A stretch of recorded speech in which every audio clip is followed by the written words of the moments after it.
Lubos ang pakikiramay ng mga kaanak at kaibigan ng batikang talent manager at kolumnistang si Alfie Lorenzo sa unang gabi ng kanyang burol.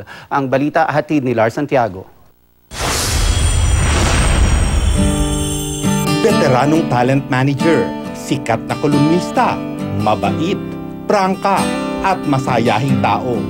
Ganyan nakilala si Alfie Lorenzo sa mundo ng entertainment.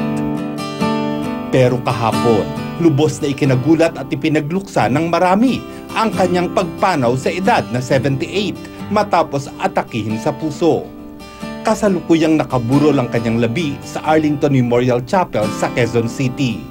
Punong abala sa pag-aayos ng burol at libing ni Alfie ang anak-anakan at dating hawak na artista na si Judy Ann Santos.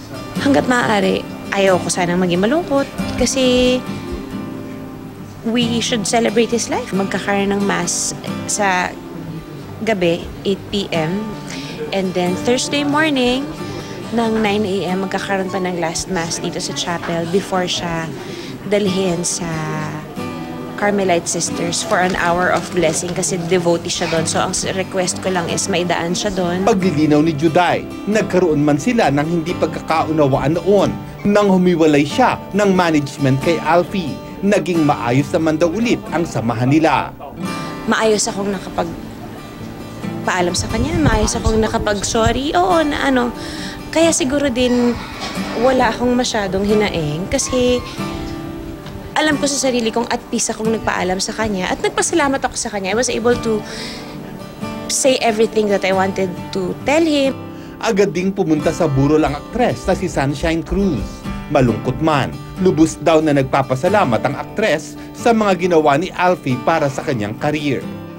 Wala naman akong ibang masasabi kundi maraming salamat sa kanya kasi siya yung talagang naglakas ng loob at nakakita sa akin when I was 15 years old. Siya yung nagtiwala sa akin, inalagaan niya ako, and lagi niya akong pinagtatanggol. Sa pamamagitan ng social media, marami rin ang nagpaabot ng pakikiramay para sa mga naulila ni Alfie. Kabilang na riyan sina Ay de las Alas, Pia Guanyo at Asunta de Rossi Ledesma.